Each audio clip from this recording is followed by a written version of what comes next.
Bismillahirrahmanirrahim. Assalamualaikum warahmatullahi wabarakatuh. Alhamdulillahirabbil alamin wa bihi nasta'in ala umurid dunya waddin. Wassalatu wassalamu ala asyrafil anbiya'i wal mursalin sayyidina wa maulana Muhammadin wa ala alihi wa sahbihi ajmain, amma ba'du. Yang pertama dan yang paling utama, marilah kita panjatkan puja, puji serta syukur kehadirat Allah Subhanahu wa taala yang dimana telah memberikan banyak sekali nikmat kepada kita sehingga kita bisa menjalankan aktivitas dengan lancar. Tidak lupa pula kita junjungkan atau kita hanturkan selawat serta salam kepada baginda kita, Nabi besar Nabi Muhammad SAW. Semoga kita mendapatkan syafaatnya di yaumil akhir kelak. Amin ya rabbal alamin. Sebelumnya perkenalkan, kami dari kelompok 12 yang beranggotakan 2 orang. Ada saya sendiri, Dika Rama Putra, dan rekan saya Ega Aditya Gumai. Pada kesempatan kali ini kami berdua akan menjelaskan sedikit tentang pengujian hipotesis. Baik, hipotesis sendiri itu merupakan suatu asumsi atau anggapan yang bisa benar dan bisa juga salah. Jadi harus dilakukan pembuktian lebih lanjut. Asumsi atau anggapan itu seringkali dipakai sebagai dasar dalam memutuskan atau menetapkan, baik dari bidang ekonomi, bisnis, bahkan juga politik. Contoh-contohnya itu ada kayak pertumbuhan ekonomi,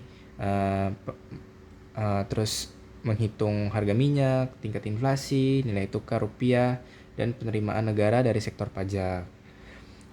Jadi hipotesis yang dibuat itu secara khusus berkaitan dengan parameter populasi. Jadi bisa disebut sebagai hipotesis statistik. Yang dimana hipotesis statistik sendiri itu suatu asumsi atau anggapan atau pernyataan yang mungkin benar atau mungkin juga salah mengenai parameter suatu populasi. Untuk mengetahui parameter populasi itu benar atau salah, baik langkah atau prosedur yang dilakukan dengan tujuan untuk menentukan apakah kita bisa menerima atau menolak hipotesis mengenai parameter populasi tersebut, itu disebut pengujian hipotesis. Lebih jelasnya, pada pengujian hipotesis kita ingin mengetahui atau menguji apakah parameter suatu populasi yaitu 0 sama dengan nilai tertentu. Yang dimana oleh karena itu hipotesis statistik itu dilakukan dengan memakai sampel. Maka kebenaran atau ketidakbenaran suatu hipotesis statistik tidak pernah diketahui secara pasti. Jadi sekali lagi hipotesis itu bisa benar, bisa juga salah. Untuk suatu hipotesis yang dibuat hanya 2 kemungkinan yang akan kita putuskan, yaitu kita akan menolak hipotesis atau akan menerimanya. Kemudian dilakukan pengujian statistik dari sampel. Penolakan hipotesis artinya kita menyimpulkan bahwa hipotesis tidak benar. Sedangkan menerima hipotesis itu artinya tidak ada cukup bukti informasi dari sampel untuk menyimpulkan bahwa harus ditolak. Jadi artinya tuh walaupun hipotesis itu kita terima, tidak berarti hipotesis itu tuh benar. Jadi karena itu dalam membuat rumusan pengujian hipotesis itu hendaknya kita selalu membuat pernyataan hipotesis yang diharapkan akan diputuskan atau akan ditolak. Akan diputuskan itu akan ditolak. Hipotesis yang dirumuskan dengan harapan untuk ditolak disebut hipotesis 0 yang ditulis H0. Penolakan hipotesis 0 akan menjurus pada penerimaan hipotesis alternatif atau ditulisnya itu sebagai H1. Baik, ada beberapa contoh pengujian hipotesis, kayak mungkin hipotesis 0, obat baru sama dengan obat lama. Dan hipotesis alternatif atau H1, yaitu obat baru lebih baik dari obat lama. Jadi kayak gitu contohnya.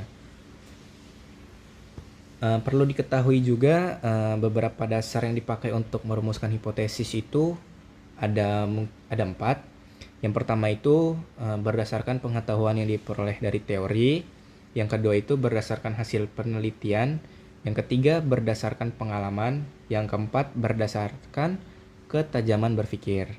Jadi orang yang mempunyai kecerdasan tinggi sering mempunyai pendapat mengenai sesuatu hal dalam rangka memecahkan suatu persoalan atau bisa juga dalam konteks lain. Baik, berikut itu ada kesalahan-kesalahan. Ada kesalahan jenis 1 dan kesalahan jenis 2. Jadi di pembahasan kita sebelumnya itu kan udah dibahas bahwa untuk menguji hipotesis kita itu menghitung statistik atau besaran berdasarkan data yang diperoleh dari sampel. Apapun yang akan diperoleh dari sampel merupakan perkiraan yang dipakai sebagai dasar untuk merumuskan. Kita menolak atau menerima hipotesis. Mengenai parameter populasi. Sehingga dengan demikian keputusan kita menolak atau menerima hipotesis 0 mengandung suatu ketidakpastian. Artinya keputusan itu tuh bisa benar, bisa juga salah.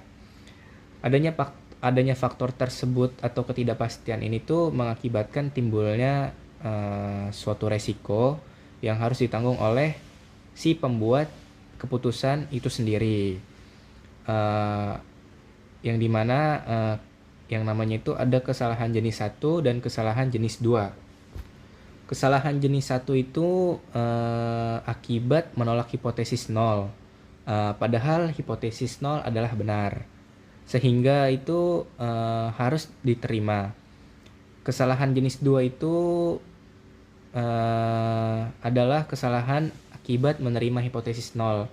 Padahal hipotesis 0 salah. Yang dimana tuh harusnya ditolak.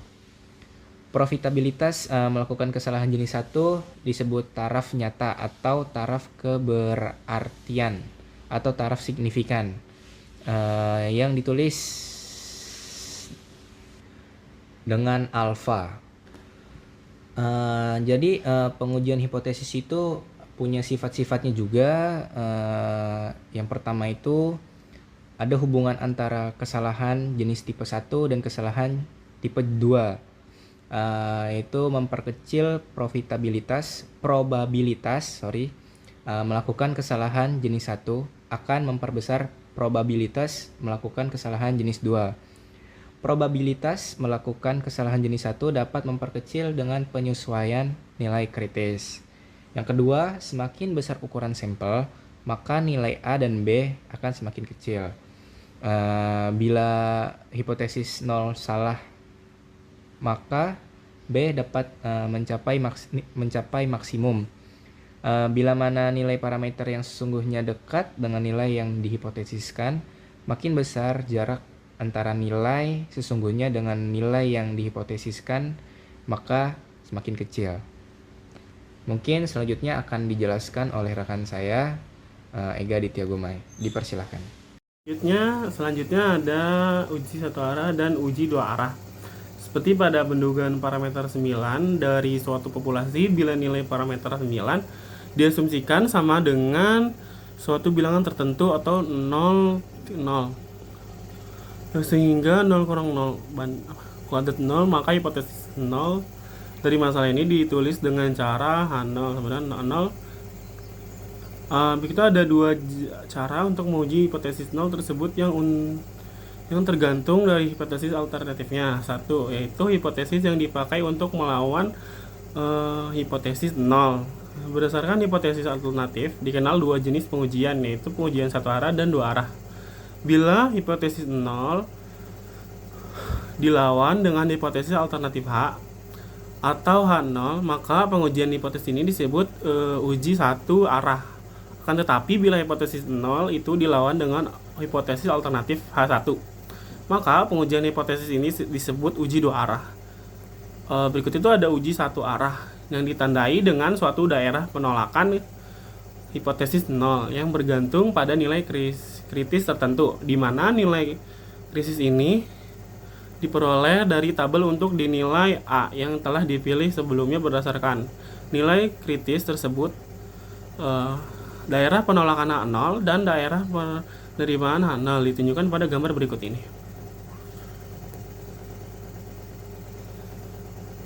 Jadi itu pada gambar 12.1 ini, gambar 12 dan gambar 12.2 di daerah penolakan H0 adalah luas daerah yang diarsis, yaitu yang ditunjukkan oleh A, sedangkan luas daerah penerimaan H0 ditunjukkan oleh 1 kurang A.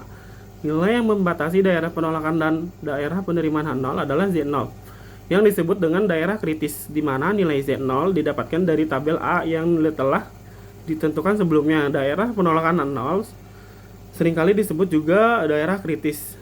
Jadi pada pembahasan di atas merupakan uji satu arah. Nah, sedangkan pengujian dua arah mempunyai bentuk sebagai berikut.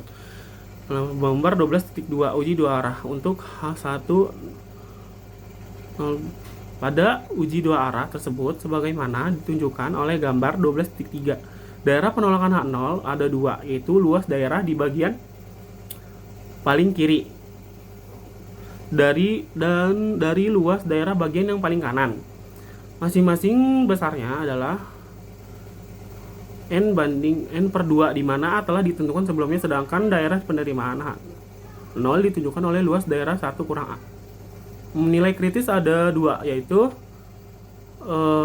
Z A per Z dan Z A per 2 yang diperoleh dari tabel untuk nilai A yang telah ditentukan sebelumnya. Pada pengujian hipotesis, dalam penentuan jenis pengujian yang akan dipakai, apakah uji satu arah atau uji dua arah, sangat bergantung pada informasi atau data awal yang tersedia mengenai parameter populasi. Nah, langkah penentuan jenis pengujian ini merupakan langkah awal yang sangat strategis karena akan menentukan langkah atau prosedur perhitungan berikutnya. Jadi, secara umum, langkah-langkah yang diperlukan untuk pengujian hipotesis adalah sebagai berikut. Yang pertama itu, tetapkan dahulu rumusan hipotesis dengan tepat, baik hipotesis 0 dan hipotesis alternatif, apakah termasuk ke dalam uji satu arah atau uji dua arah. Yang kedua itu tetapkanlah taraf nyata A yang diinginkan, sehingga dengan memakai nilai A tersebut diperoleh nilai kritis dari tabel. Dengan demikian dapat digambarkan dengan penolakan H0 dan daerah penerimaan H0. Yang ketiga itu, tetapkanlah statistik uji atau Z yang cocok untuk menguji hipotesis 0. Rumus statistik uji ini sangat bergantung pada parameter populasi yang diuji, apakah atau karakteristik populasi lainnya. Hitunglah nilai statistik uji berdasarkan data dan informasi yang diketahui baik dari populasi maupun dari sampel yang diambil dari populasi tersebut. Nah, simpulkan dan lakukan penolakan H0 bila nilai statistik uji jatuh atau terletak di daerah penolakan, yaitu apabila nilai Z lebih besar dari Z atau Z kurang dari Z untuk pengujian satu arah dari nilai ZH lebih besar dari ZA per Z atau ZH lebih kecil dari ZA per 2. Nah, untuk pengujian dua arah, terima H0 bila nilai statistik uji ZH jatuh atau terletak di daerah penerimaan H0, yaitu ZH lebih besar dari min ZA atau ZH lebih kurang dari ZA untuk uji satu arah dan untuk uji dua arah. Berikutnya ada pengujian hipotesis dengan sampel kecil. Seperti statistik